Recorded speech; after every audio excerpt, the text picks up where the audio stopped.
colaboración al Ayuntamiento de Sanlúcar, con mención especial a Chema, como siempre, al Círculo de Artesanos, a la Editorial Renacimiento y a la excelentísima Diputación de Cádiz. Es un honor compartir hoy con todos ustedes la presentación de la novela Magallánica. Este trabajo titánico de nuestra querida escritora sanluqueña María Regla Prieto sobre la increíble hazaña que fue la primera vuelta al mundo de Magallanes Elcano y de los 245 hombres de diferentes orígenes y extracciones que lo arriesgaron todo para embarcarse hacia lo desconocido y que con muchos trabajos y sudores y hambre y sed y frío y calor, en palabras de Juan Sebastián Elcano, fueron protagonistas de la que probablemente constituya la mayor aventura de la humanidad. Faltan tan solo 68 días para la conmemoración de esta efeméride. El 6 de septiembre se cumplirán 500 años de la llegada de los 18 supervivientes que a bordo de la nao Victoria lograron completar la vuelta a toda la redondez del mundo, utilizando de nuevo las mismas palabras que escribió Juan Sebastián Elcano a su llegada a Sanlúcar de Barrameda. Esta noche acompaña a la autora, como encargada de exponernos a todo el libro que hoy presentamos, María Jesús Ruiz, doctora en Filología Hispánica, profesora titular de la Universidad de Cádiz y especialista en la literatura de tradición oral y en general en nuestro patrimonio cultural inmaterial, un campo en el que lleva más de 30 años de investigación y recopilación, fruto de los cuales son una veintena de libros publicados. Probablemente sea la persona de nuestro país que más cuentos y leyendas haya oído en periodo no electoral. Acompaña también en la mesa a María Regla Prieto y a María Jesús Ruiz, en representación de la Editorial Renacimiento, María Cristín del Castillo Valero, licenciada en Letras Modernas Francesas y en Literatura Española e Iberoamericana por la Universidad de la Sorbona, librera, traductora, poeta y una editora vocacional de las de la vieja escuela, de las que le gusta participar en todo el proceso de diseño y maquetación. Es un lujo tener aquí a estas tres mujeres, estas tres escritoras con una larga trayectoria profesional y literaria que con toda seguridad van a hacernos disfrutar de una velada muy especial. Tiene la palabra Francisco Yuste en representación de Bodegas Argüeso.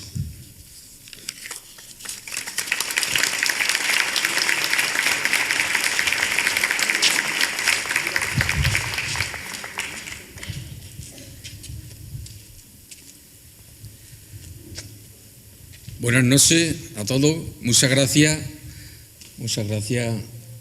a la autora y, en fin, yo lo que digo siempre es que Argüeso está aquí para estos eventos y para otras cosas. Gracias a Dios estamos recuperando Argüeso cada vez más vino, cada vez... Yo creo que este evento es un gran evento, puesto que yo soy un enamorado de la lectura, me leo mi libro todas las noches, o sea que tengo lectura todas las noches. Y yo creo que con una copita, en este caso de la E, y un librito, no vea, se pasa divinamente. Muchas gracias a todos y enhorabuena.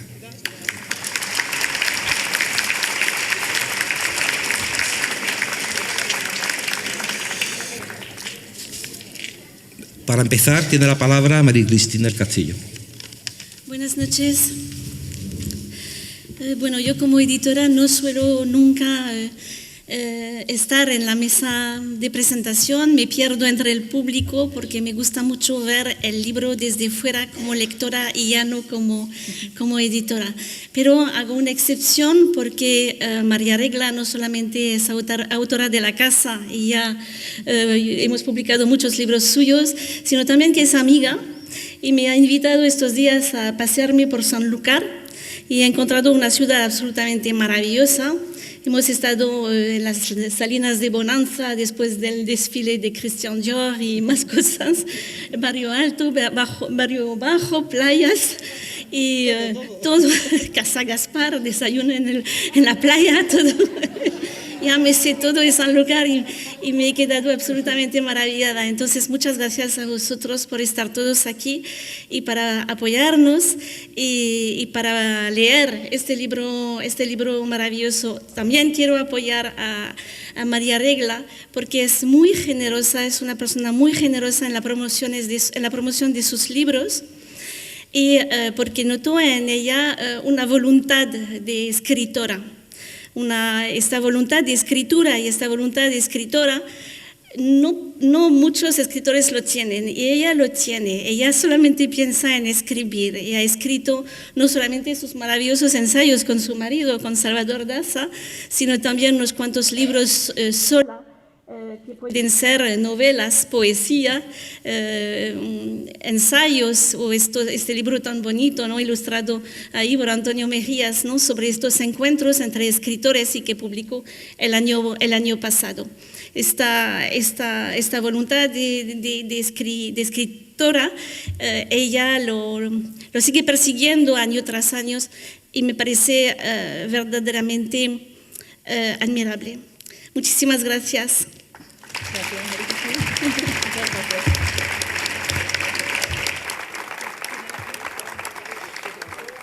Y le vamos a dar la palabra a María Jesús Ruiz. ¿Se oye? Sí. Así se oye bien. Vale. Buenas noches a todos y a todas. Voy a ser súper obediente, cosa que no suelo hacer. Y voy a obedecer a reglas, no voy a decir nada más que lo que tengo escrito. Y las improvisaciones y las espontaneidades las voy a dejar para el final. Muchas gracias. En algún lugar desconocido de la carretera que une Arévalo con Valladolid, permanece enterrado desde 1936 el cadáver de Daniel González Linacero, maestro, pedagogo e historiador.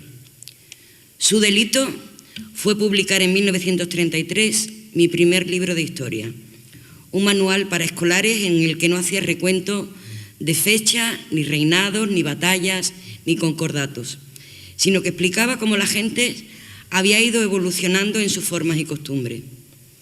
Se trataba de acercar el conocimiento de las diversas culturas a ese montón de niños descalzos e invisibles que en tiempos de la Segunda República seguían conformando la mayor parte de la infancia de España.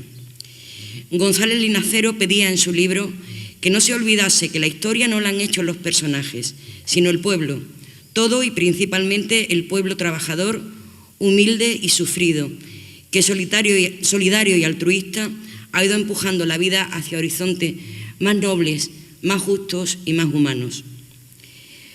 Como imaginarán ustedes, este ensayo de historia social fue retirado inmediatamente de las escuelas y sustituido por otros manuales más acordes con las ideas de autoridad, catolicismo, disciplina y patriotismo de la dictadura. Y tanto llegó a calar esta perspectiva que, llegados a la transición democrática, la urgente necesidad de libertad nos llevó a creer que la desmemoria era imprescindible para seguir adelante. Confundimos la desmemoria con el perdón y no tienen nada que ver.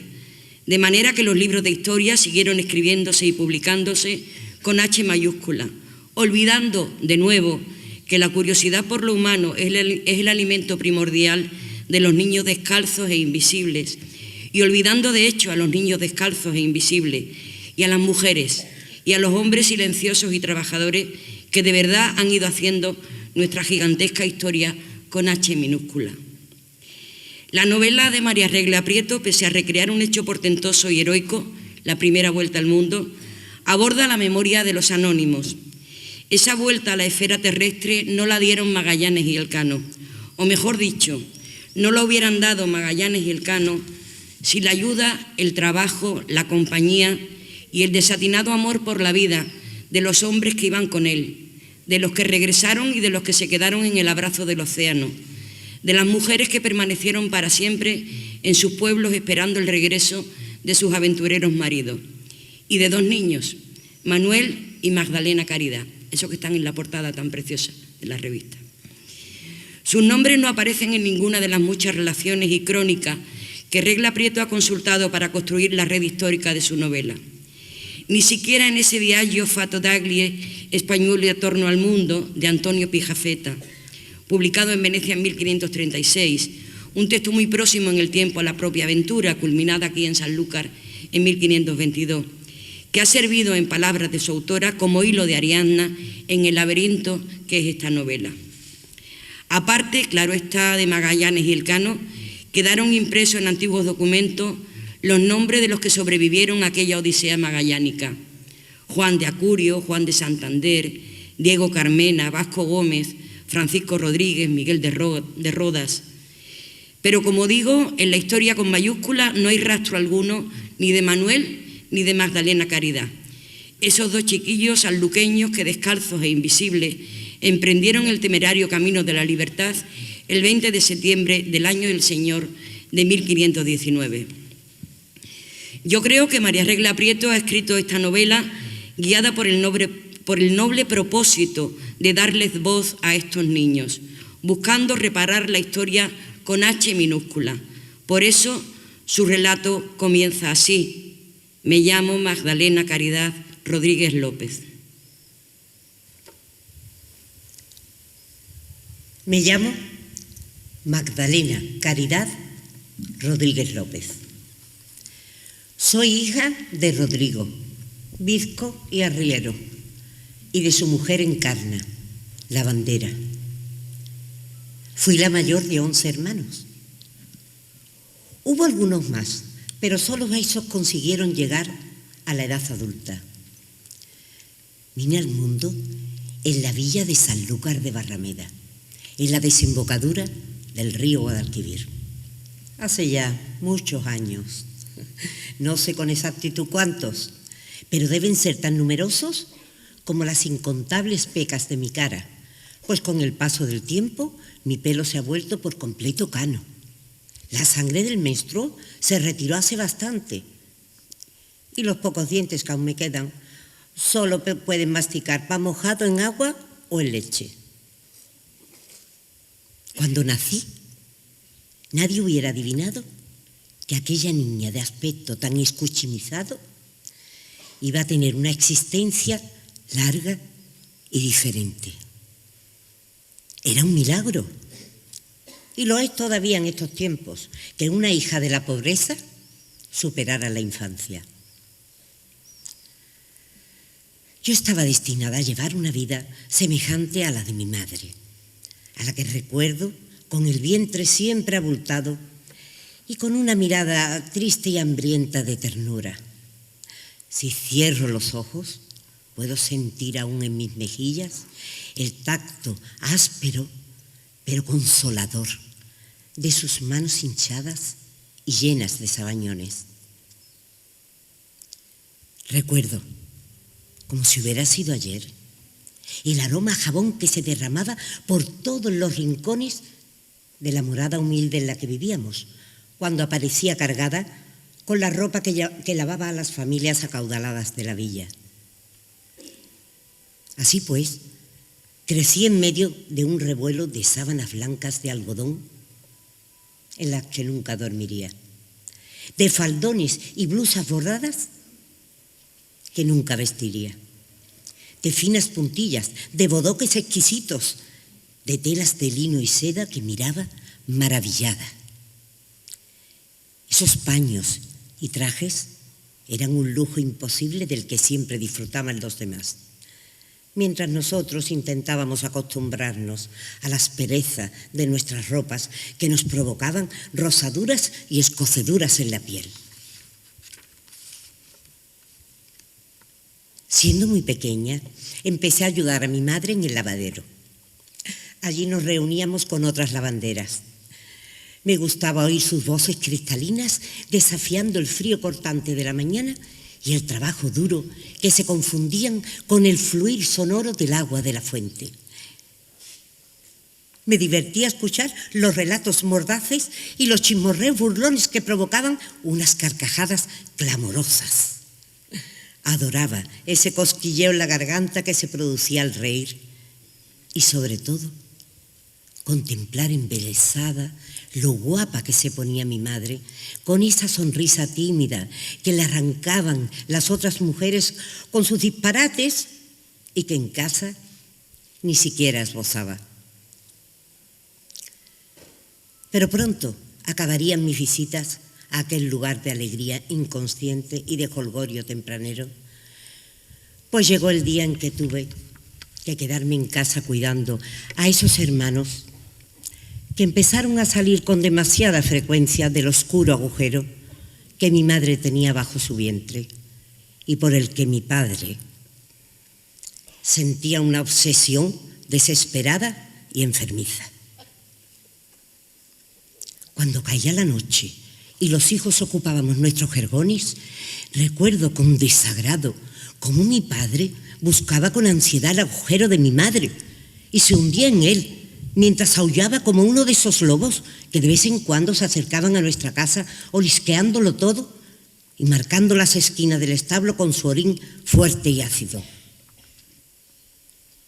Solíamos en esos momentos contener la respiración para no hacer ningún ruido y simular un sueño que estábamos muy lejos de conciliar.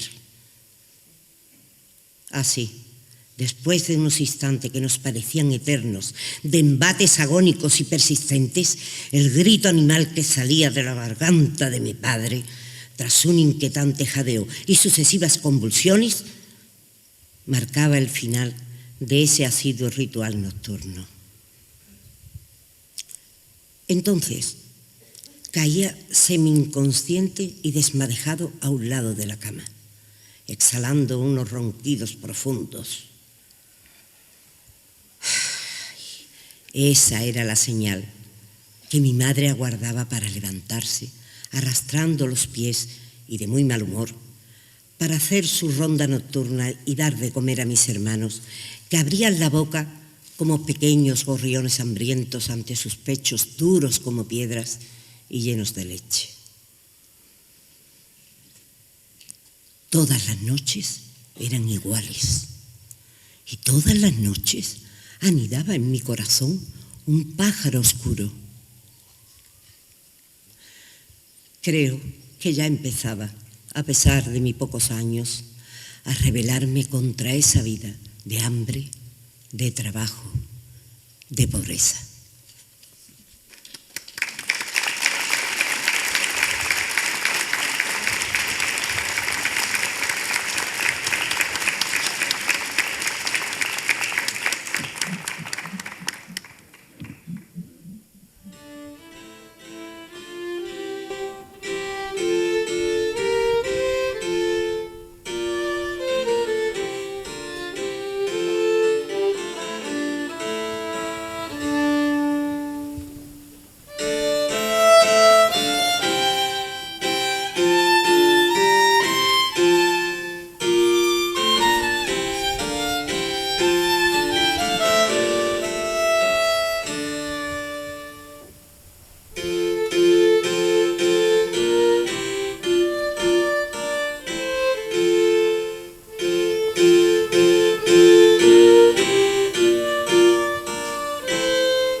Dice Magdalena sobre su prehistoria: yo estaba destinada a llevar una vida semejante a la de mi madre, a la que recuerdo con el vientre siempre abultado y con una mirada triste y hambrienta. Toda decisión vital es una ruptura y tiene como norte la libertad. La niña Magdalena Caridad intuye desde la niebla de su infancia miserable que hay otros mundos que no están en este mundo conocido de la esclavitud de los pobres y de las mujeres. La niña encarna el espíritu heroico de nuestros mitos más emblemáticos. Toda su aventura, de principio a fin, es un ritual que la trasciende hasta identificar a todo aquel ser humano que en cualquier tiempo y en cualquier lugar se haya rebelado alguna vez contra su destino. Se trata de un rito iniciático, de un ritual de paso de la niñez a la madurez, en el que el proceso cumple todas las convenciones de la aventura heroica. 1. Adquisición de un nombre. Igual que el doncel del mar pasa a llamarse Amadís de Gaula cuando ingresa en la aventura. Igual que el hidalgo manchego llamado Quijada o Quesada pasa a ser Don Quijote de la Mancha cuando hace otro tanto, así la hija de Encarna la bastarda adquiere su nombre cuando se encuentra con Manuel. Tienes que saber quién eres y recordarlo, me repetía. Así supe que me llamaba Magdalena Caridad Rodríguez López, pues en mi casa para todos era la niña. Gracias a Manuel aprendí mi nombre y a partir de ese momento mi vida empezó a cambiar. No olvides nunca tu nombre, me insistía Manuel, aunque él me llamaba Mag. A mí me agradaba ese nombre porque me hacía sentir otra persona. Igual que los héroes de Gaula, de la Mancha, Mag adquiere conciencia de su tiempo y de su espacio al comenzar la aventura. Manuel, además de revelarme mi nombre y mis apellidos y adjudicarme otro, me enseñó a ubicarme en el espacio y en el tiempo. Me contó que mi pueblo era una villa, Sanlúcar de Barrameda, situada en la margen izquierda del río Guadalquivir. Imposición de armas. Mag no llevará ni lanzas ni espadas a su viaje. Su arma será la palabra y su destreza la escritura. El deslumbramiento decisivo que despeja cualquier duda en la niña sobre su necesidad de ser libre llega con la escritura. Un día que Manuel llegó un poco menos hablador que otras veces, observé cómo ensimismado dibujaba signos en la arena con un palo. Le pregunté curiosa qué hacía. Me preguntó, ¿quieres que te enseñe a leer y a escribir? Nunca me habían sonado tan cautivadoras unas palabras. No sabía muy bien qué significaba eso, ni para qué serviría. Tenía la sospecha de que aprender las letras podría cambiar mi vida. Así que acepté y me apliqué a ello con todas mis ganas. A pesar del inmenso trabajo que me daban mis hermanos y de tener que ayudar a mi madre en sus tareas, aquellos signos empezaron a llenar mis pensamientos y mi tiempo. Manuel me hacía escribir en la tierra aplanada las vocales y las consonantes una y otra vez, hasta que las memorizaba. Durante mucho tiempo el suelo arenoso fue el soporte en el que empecé a garabatear mis primeras palabras. Por la noche, en el jergón, ya no me molestaban los ruidos y los jadeos de mi padre, que seguía obsesionado con el agujero de mi madre, porque simplemente dejé de oírlo. Tan concentrada estaba recordando y repitiendo mentalmente todo lo que había aprendido durante la mañana hasta que me dormía. De aquellos tiempos, afanada en conocer las letras, recuerdo el milagro que se produjo un día cualquiera, no un día especial, sino uno del montón, en el que en mi cabeza una letra se unió a otra, y esta a otra más, y a otra más, y de pronto se formó una palabra que supe leer y cuyo significado pude entender. Con el tiempo las palabras empezaron a encadenarse entre ellas y empecé a leer frases. De todo ello no se dio cuenta nadie. Si mi madre hubiera sabido algo, no habría permitido que mi amigo volviera a mi casa, ni siquiera a cambio de pan tierno.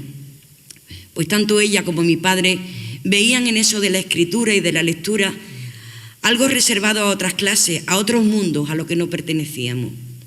Ante la más mínima sospecha de que estaba aprendiendo a leer y a escribir, no reconocerían nunca que su hija tenía habilidades para ello, sino que hubieran culpado al niño maldecido desde la cuna de convertirme en víctima de un hechizo o de un acto de brujería. Cambio de hábito. La rebelión contra ese destino que otros le han preparado implica en Mag un cambio de hábito, que en este caso es muchísimo más profundo que la sustitución de sus harapos infantiles por la indumentaria marinera. Mag cambia de sexo. Será varón, será Max con X, desde que en Sanlúcar pisa por primera vez la nao hasta el final de su viaje. Se une así a esa larga lista de doncellas guerreras, de mujeres disfrazadas de varón, que componen toda una mitología del feminismo más precoz y cuya abundancia se documenta en la historia. En España, estas mujeres guerreras, dice Carmen Baroja, que desnudándose del hábito y natural temor femenino demuestran ser andariegas y levantiscas, empieza en el siglo XVI, cuando se constituyen los ejércitos regulares. En su vuelta al mundo, Max, con la cabeza rapada para ocultar sus cabellos pelirrojos, temerosa en todo momento de que le llegue la menstruación y la delate, se une a Catalina de Erauso, la monja alférez, a Juliana de los Cobos, a Elena de Céspedes y a tantas otras cuyas ansias de libertad las llevó a sublevarse contra la servidumbre del patriarcado.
Yo estoy muy emocionada con esta novela que ha escrito Regla, pero voy a seguir, si no, no voy a hacer eso bien. El relato que de su vuelta al mundo hace Magdalena Caridad es al mismo tiempo oral y libresco, popular y culto. Como en las memorables autobiografías de soldados y pícaros del Siglo de Oro, la narradora alterna el recuento de las vicisitudes de la niña en la incertidumbre de la aventura con las reflexiones de la mujer que, ocupando la atalaya de la vida humana, se contempla como personaje de ficción. Están así hábilmente entremezclados el tiempo de la aventura heroica, esos 3 años de 1519 a 1522, que navegando siempre hacia el oeste nos llevan desde Sanlúcar hasta el estrecho de Magallanes, de allí a las Molucas, desde las Molucas al Cabo de Buena Esperanza y de allí de nuevo a Sanlúcar. El tiempo insignificante de la vida infantil, desde el que Mag evoca una y otra vez los consejos de su madre, la cotidianidad llena de sabiduría, pero también de esclavitud que deja atrás. Y el tiempo mítico de la caballería andante, representado por Palmerín de Olivia, famosísimo heredero de Amadís de Gaula, cuyas aventuras vieron por primera vez la luz editorial en 1511, justo a tiempo para que el libro llegara a manos de Manuel y éste lo eligiera para enseñar a leer a Magdalena. Ya hemos visto cómo Magdalena quedó deslumbrada por la lectura de tanta maravilla. En su viaje, la evocación constante de las aventuras de Palmerín la salvará en muchas ocasiones de la pesadumbre, el frío, el miedo, el hambre, la soledad y la desesperación.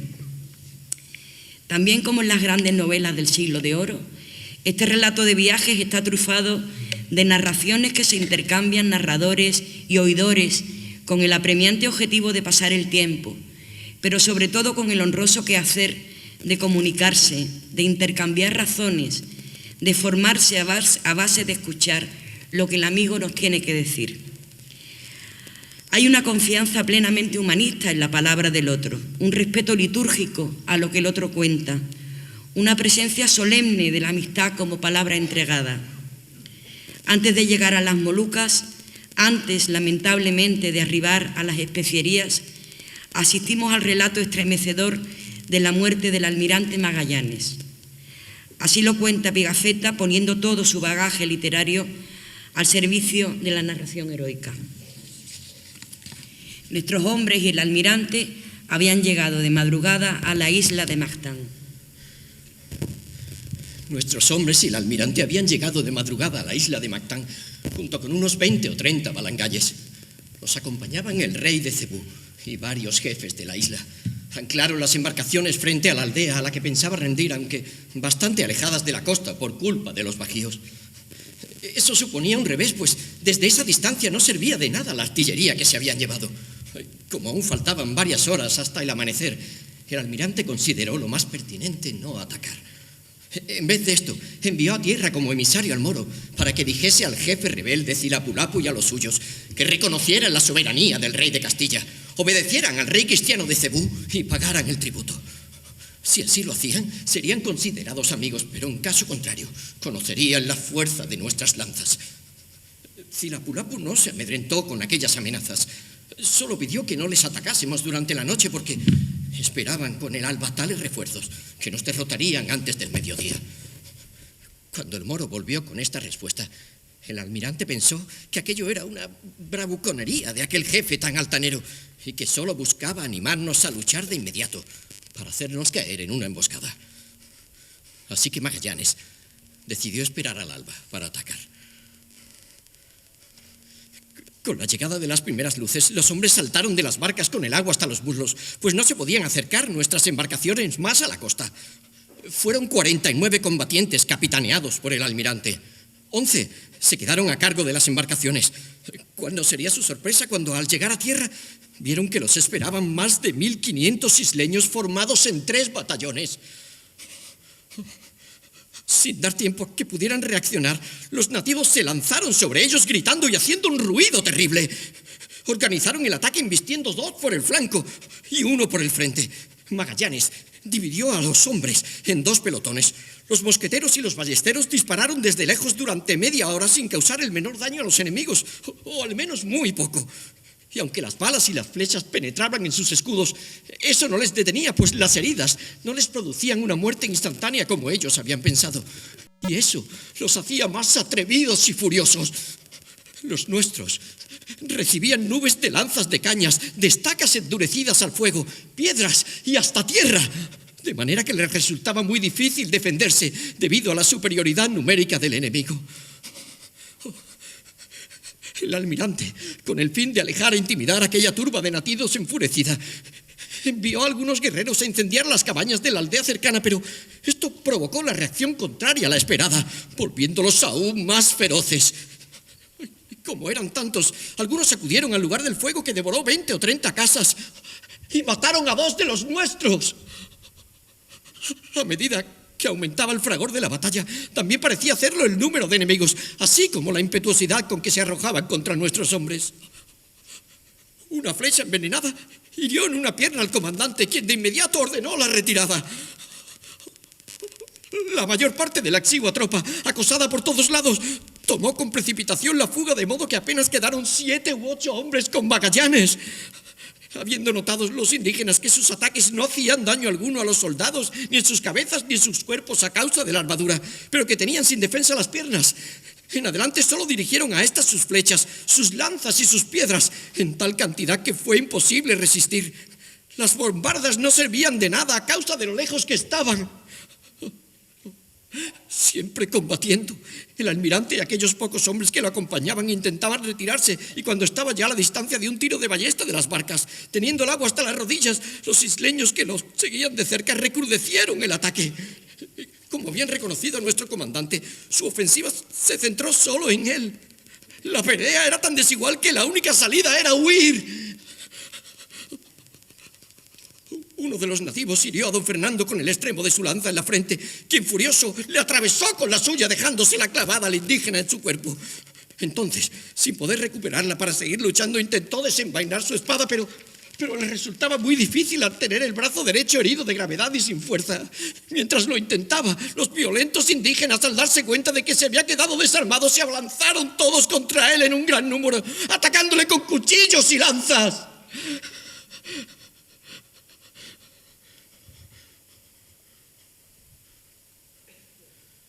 El silencio en la capitana era sobrecogedor. Todos los hombres habían seguido casi sin respirar el relato del italiano, que no pudo seguir hablando. Entonces intervino Nicolao, un griego de Nauplia que volvió en muy mal estado.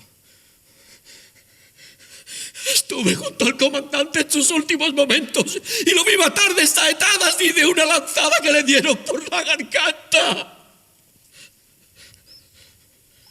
Como a Nicolao se le quebró la voz, don Antonio prosiguió. Nuestro almirante ha caído como un héroe peleando hasta el final.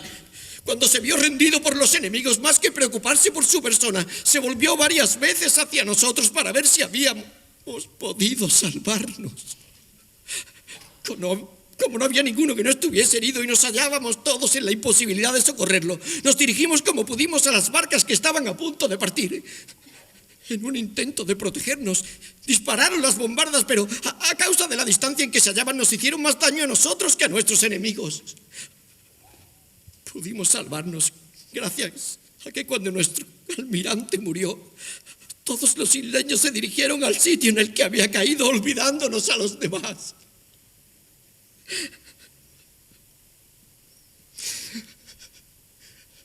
Magallanes había muerto. El cadáver del hombre valiente y emprendedor que había planeado esta expedición yacía en una playa lejana en manos de unos indígenas violentos y traicioneros. Era sábado, 27 de abril del año del Señor de 1521.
Por encima de los infortunios, de los marineros perdidos, de la desolación de los interminables mares sin una brizna de viento, de las tempestades y de las traiciones, el viaje de Magdalena Caridad es una aventura fascinante y asombrosa. El simple hecho de ir comprendiendo que la tierra es redonda ya supone para la niña una vertiginosa perplejidad a la que cuestiona desde su sentido común una y otra vez. Pero además Max contempla boquiabierta elefantes, búfalos, jabalíes, cocodrilos, hombres gigantescos y hombres diminutos, mujeres de piel aceitunada y niños negros arracimados en el juego. Conoce extraños rituales fúnebres y festivos, saborea frutos y carnes desconocidas, huele aromas lejanísimos y escucha cuentos y leyendas inimaginables. A Max y a Manuel los acompaña y los protege en todo momento un hombre que no quisiera dejar de mencionar, Antonio Lombardo, el italiano encargado de llevar a la escritura todo cuanto ocurre en el viaje. Con él regresan a Sanlúcar y remontan el Guadalquivir hasta Sevilla. Con él prosiguen la vida de libertad ansiada por estos dos niños descalzos e invisibles. A él le piden que sus nombres no figuren en las crónicas. El mejor regalo que nos puede hacer don Antonio, y vuestra merced lo sabe bien, es el anonimato. A Lombardo, en fin, le debemos la desobediencia ante las palabras de Max, porque en algún momento tuvo que anotar la existencia de estos dos niños en los anales de la primera vuelta al mundo, o por lo menos insinuar su presencia, para que 500 años después, María Regla Prieto, como ha hecho en otras ocasiones, rebuscando historias anónimas en polvorientos archivos, lo recuperara para darles voz en esta conmovedora y fascinante novela que es magallánica. O quizás Regla lo inventó todo y fue en la biblioteca de Joaquín, su padre, leyendo El Palmerín, donde una niña dio por primera vez la vuelta al mundo. A principios de septiembre, a lo lejos, divisamos una súbita y rotunda presencia montañosa. A principios de septiembre, a lo lejos, divisamos una súbita y rotunda presencia montañosa. Era el cabo de San Vicente. Contemplamos aquellos acantilados escarpados como si hubiera sido la primera visión de la tierra prometida. Ya estamos cerca, muy cerca. Aguanta, amigo mío. Le susurré con los ojos húmedos de emoción a Manuel, que me miraba intentando asirse con todas sus fuerzas a la vida que se le escapaba. Yo, que nunca había creído en los milagros, empecé a admitir que existían. Desde que salimos de Cabo Verde, no había pasado ni un solo día en que no pensara que íbamos a naufragar, pues no sabía hasta cuándo podrían aguantar nuestra embarcación y nuestros hombres. Todo este tiempo lo había pasado ayudando a achicar agua y cuidando de mi debilitado amigo. 2 días más tarde, en los que navegábamos rumbo este-sudeste, el sábado 6 de septiembre del año del Señor de 1522, las voces del vigía nos anunciaron que estábamos llegando. Me acerqué a la proa y desde allí divisé la villa de Sanlúcar de Barrameda. La visión de aquel paisaje conocido entonces sí me pareció enteramente un sueño. Cuando iba a decírselo a Manuel, vi que don Antonio lo traía en brazos hacia la cubierta. Allí lo sentó en uno de los toneles y nos susurró emocionado: «Hemos llegado, amigos. Lo hemos conseguido. Esta es la tierra de la que salimos hace ya más de 3 años. Hemos dado la vuelta al mundo».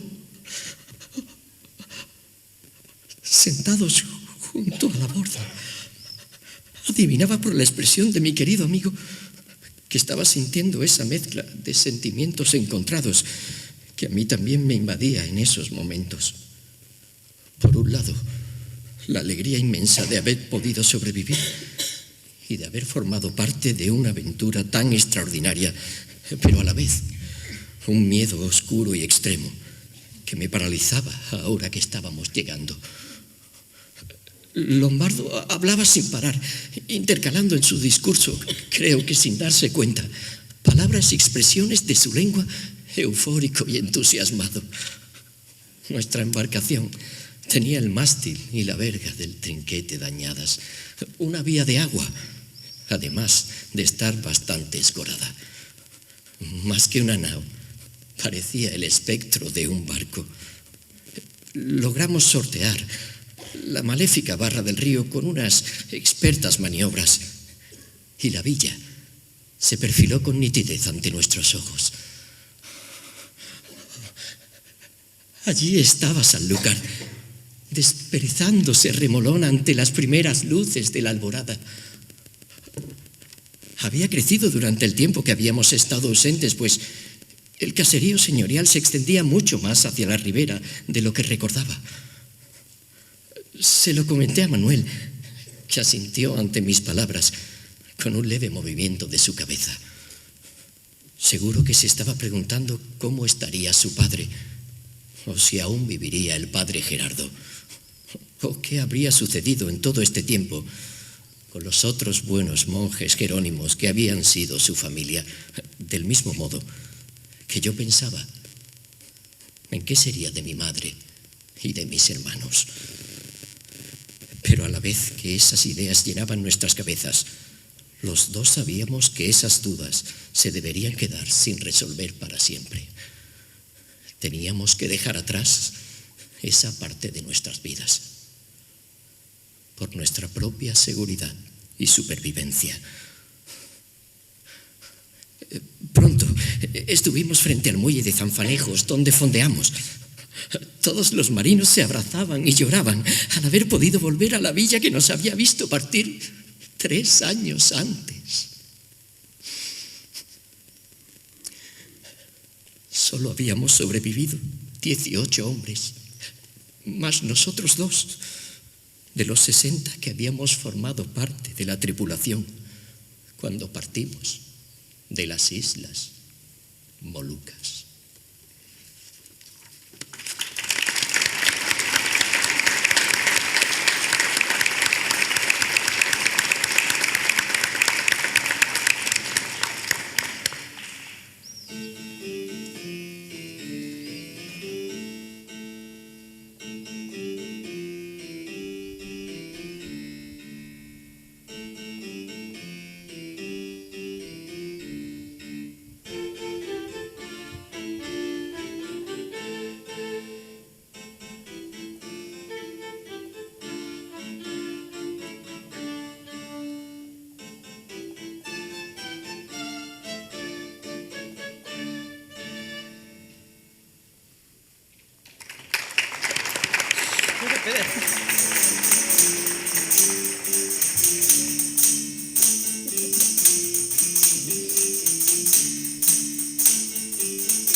Bueno, le voy a dar la palabra directamente a Regla, pero antes quisiera agradecerle en público a mi querida amiga esta novela, aparte de su amor y su fe en mí, algo así, porque es más que amistad, ¿no? O algo más extraño, como extraños pájaros, son unas extrañas pájaras, totalmente. Pues agradecerle muchísimo. Ella sabe cuánto me ha emocionado leer esa novela que he leído, que he tenido que leer en fotocopia, porque si no, no me daba tiempo, porque tiene muchas páginas. Pesa mucho, le decía Juan el librero, ¿no? Y bueno, y sí decir que me ha emocionado leerla muchísimo. Me ha emocionado hablar con Regla en los meses previos, mientras que ella escribía la novela, ¿no? Íbamos hablando de Magdalena y de Manuel como si fueran como lo que son, ¿no? Niños que existen, niños descalzos invisibles que salieron un día de Sanlúcar en busca de la libertad. De tal manera que cuando esta mañana he llegado a Sanlúcar, mientras que esperaba en la playa de la Jara a María Cristín y Regla, pues estaba, lo único que vi era a Magdalena y Manuel en el barco que salía y que volvía de Sanlúcar, porque esta novela ya tiene un paisaje, el paisaje sanluqueño se une esta novela, ¿no? Y yo sé que ella quiere dedicar este acto y esta novela está explícitamente dedicada a su padre. No sé si, como no sé si va a ser capaz de decirlo, pues lo digo yo, que creo que no voy a llorar, pero que también puede ser. Y por eso el texto que le preparé para la presentación terminaba así, ¿no? Evocando a esa niña que es regla todavía, que en la biblioteca de su padre pues fue la primera niña que dio la vuelta al mundo. Y ahora tiene usted la palabra, sin llorar ni nada, para los agradecimientos, que no se te olvide nadie. Si se te olvida nada, yo te los recuerdo. Vale. Tómate un buchito de vino, ¿no? Bueno, no, No, de vino no. peor todavía. Pues yo sí me lo voy a tomar ya. Pues Sí. yo ya no hablo. Vale. Disculpen ustedes, pero le dije a María Jesús que no dijera eso. Pero como es muy desobediente, pues nada. Eso es. Discúlpenme. Bueno, en primer lugar, quería dar las gracias, por supuesto, a mi querida María Jesús, porque es un verdadero honor para mí y para mi novela tener una embajadora y una presentadora como tú. Muchísimas gracias, te lo digo de corazón. Después nos besamos y eso. Sí.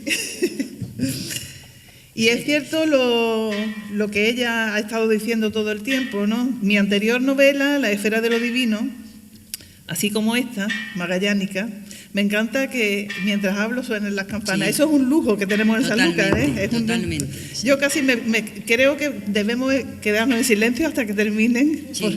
porque es una preciosidad. Eso es una señal.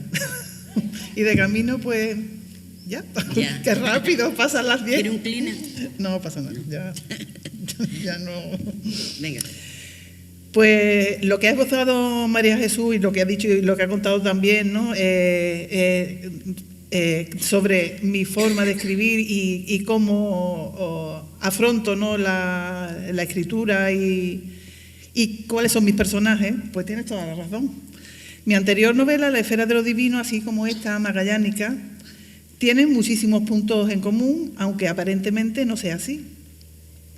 La acción de las dos, las historias que se cuentan, suceden en momentos de grandes cambios.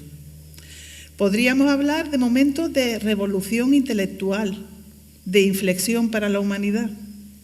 Si La esfera de lo divino transcurre a finales del siglo XVIII, en el cambio del antiguo al nuevo régimen, con todo lo que eso trajo de esperanzador respecto a las libertades del hombre, Magallánica transita por esos años, la primera mitad del siglo XVI, en los que va a cambiar por completo la visión del mundo, la constatación de la redonda tierra, con todo lo que ello supone. Son los dos tiempos, momentos de cambios y de esperanza para esta humanidad tan perdida y tan tambaleante a la que pertenecemos. Me gusta muchísimo que mis personajes, que como muy bien ha indicado María Jesús, son los otros, los desarrapados de la historia, los protagonistas de la historia con H minúscula, tomen la palabra y nos acerquen a un pasado que es mucho más actual de lo que solemos y debemos percibir. De hecho, estas dos novelas, aunque mucha gente las considere históricas, yo no las considero novelas históricas, porque hablan de los mismos problemas y de las mismas preocupaciones que tenemos en la actualidad y que el ser humano, por desgracia, todavía no ha resuelto. Esta novela magallánica se gestó y se escribió en las oscuras y desasosegantes noches y madrugadas de la pandemia.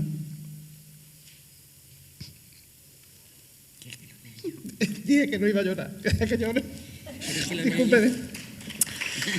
Ay.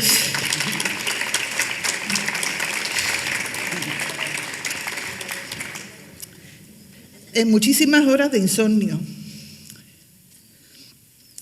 asustada y desconcertada, yo misma, porque de un día para otro nos vimos encerrados todos entre las paredes de nuestras casas y privados de muchas de las cosas que por cotidianas, por simples, por sencillas, muchos no habían o no habíamos valorado en su justa medida hasta que las perdimos.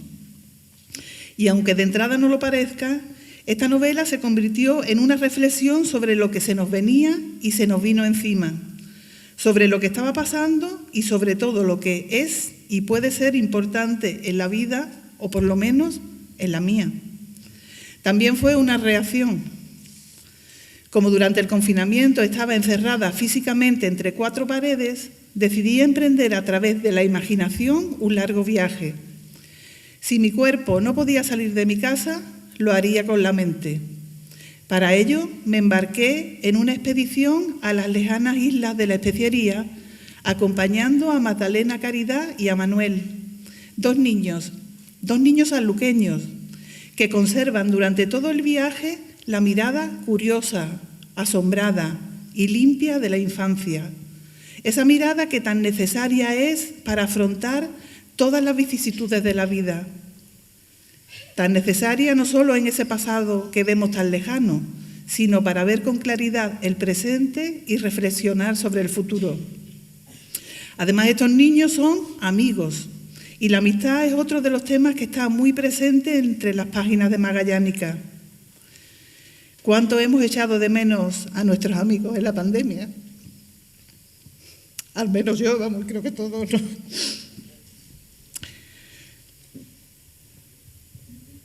Estos niños sobreviven a amenazas y peligros gracias a su gran sentido de la amistad y a la lealtad que se procesan.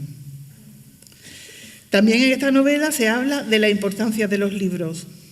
Al igual que a muchos de nosotros, los libros y la cultura nos salvaron de la oscuridad y del horror del confinamiento. Al igual que a nosotros, el Palmerín de Olivia, un libro de caballerías muy conocido en el siglo XVI, es una epifanía, una revelación para los protagonistas de la novela. La lectura de este libro convierte a los niños hambrientos, tristes y desamparados que son Magdalena y Manuel en dos seres felices, emocionados y sobre todo capaces de mirar el mundo, su mundo, desde una perspectiva más amplia. Como dice la propia Magdalena tras leer el Palmerín, cito literalmente, entonces entendí el recelo que mis padres le tenían a los libros. Cambian por completo la percepción del mundo y nada vuelve a ser lo mismo. Está presente en esta novela el despertar a la vida, el deslumbramiento ante todo lo nuevo que se va descubriendo, como una suerte de reflexión sobre cómo se debe actuar ante el otro, ante el diferente, ante el desconocido, ante esos pueblos a los que se llega como los civilizados y que nos dieron mucho más de lo que nosotros les aportamos. También se da mucha importancia a la oralidad. Antonio Pigafetta, en la novela, en Magallánica, es una suerte de Serechade que gracias a su palabra espantará miedos, convocará risas y ampliará con su saber los valores y los conocimientos de esos niños maravillados ante sus narraciones. No quiero olvidar tampoco la importancia de la comunicación, de la conversación. Nuestra protagonista, Magdalena Caridad, a pesar de los enormes peligros que la acechan durante todo el viaje, no se siente más sola ni más desamparada que cuando su amigo del alma, Manuel, le niega la palabra. También debo señalar que esta novela, como ya apuntó María Jesús, está escrita en primera persona. La narradora omnisciente es Magdalena, una niña, una mujer. Y por ello, todos los protagonistas de la heroica gesta, Magallanes, Elcano, Juan de Cartagena, etcétera, así como los Rajá o los Reyes, Colambu, Mabón o Almansur, que se encuentran por el camino, pasan por el tamiz de su mirada y con ello se consigue un giro de 180 grados en esta historia. Pues, como tan hábilmente ha descrito mi presentadora, hay una humanización completa del mito. Magdalena es implacable en su mirada. No magnifica ni admira a ninguno de estos hombres, para eso está Manuel, sino que con la sabiduría que le han dado sus pocos años de vida miserable y el sentido común que tienen los supervivientes, mira con recelo a esos hombres que conforman un mundo con el que ella no está muchas veces de acuerdo. En resumen, y para no alargarme mucho, esta novela es sobre todo un canto a la libertad, a la amistad, a la valentía, a la curiosidad, al asombro, a los viajes, a los libros, a los cuentos y a las leyendas. Y alguna cosa más que descubrirán con su lectura. Piensen ustedes, si no tuviéramos todo eso, ¿qué sería la vida? Por eso considero que no he escrito una novela histórica, es una novela muy real, pasa todos los días.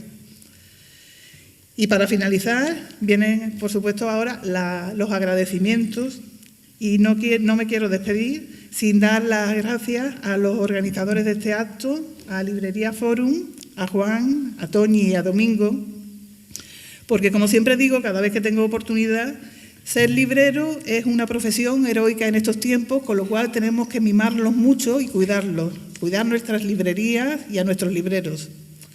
A Bodegas Argüeso también hay que cuidarla, que también el vino es muy importante en nuestra vida y que nos acogen siempre con tantísima generosidad en su casa. Muchísimas gracias. Así como a la Diputación de Cádiz, que ha colaborado en la edición de esta novela, al Ayuntamiento de Sanlúcar de Barrameda y al Círculo de Artesanos. Muchísimas gracias también de corazón a la Editorial Renacimiento y en especial a mi queridísima editora, María Cristín del Castillo, que es un honor y un placer tenerte aquí, por acompañarnos hoy y por sus cariñosísimas palabras, y sobre todo por mimar y por darle una forma tan bella a mis sueños. Muchísimas gracias. También Antonio Mejía, que está ahí, que no solamente fue el ilustrador de mi libro Extraños pájaros, sino que además, tan generosamente, y bueno, me hace muchísima ilusión que tengamos ya 2 libros en el que compartamos espacio, ¿no? Tenemos 2 libros juntos, Antonio, y él ha colaborado en este libro con el precioso mapa que ordena un poco ese viaje. Muchísimas gracias a ti y también a Manuel González, que es el artífice de la espléndida y hermosa vela que tenemos a nuestra espalda, que es una maravilla que nos ha cedido el Círculo de Artesanos y que, bueno, creo que da un marco precioso, ¿no?, a este acto.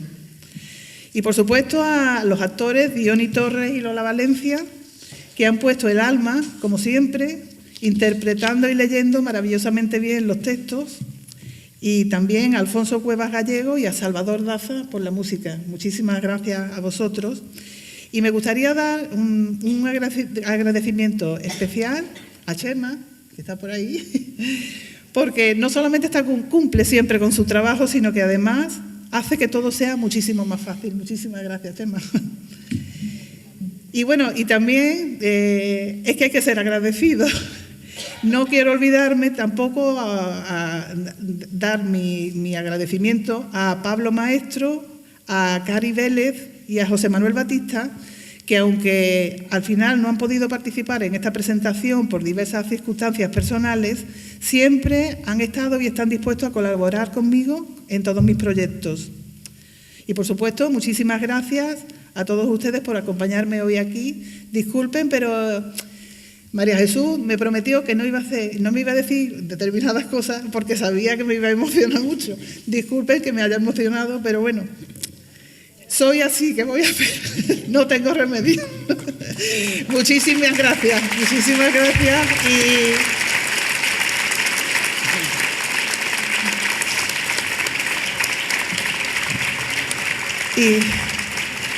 Y después de oír una pequeña piececita que falta, que van a tocar ahora mis compañeros, decirles que Paco Yuste nos invita después a una copita, mientras firmo los libros, si tienen ustedes la amabilidad de comprar algunos.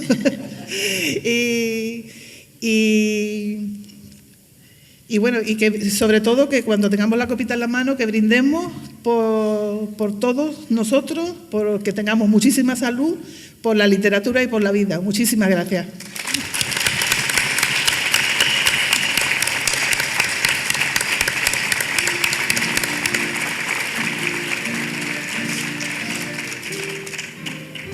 Muy bien.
Bueno, tengo que decir que lo que acaban de escuchar ustedes es el himno de la circunnavegación compuesto por Salvador Daza.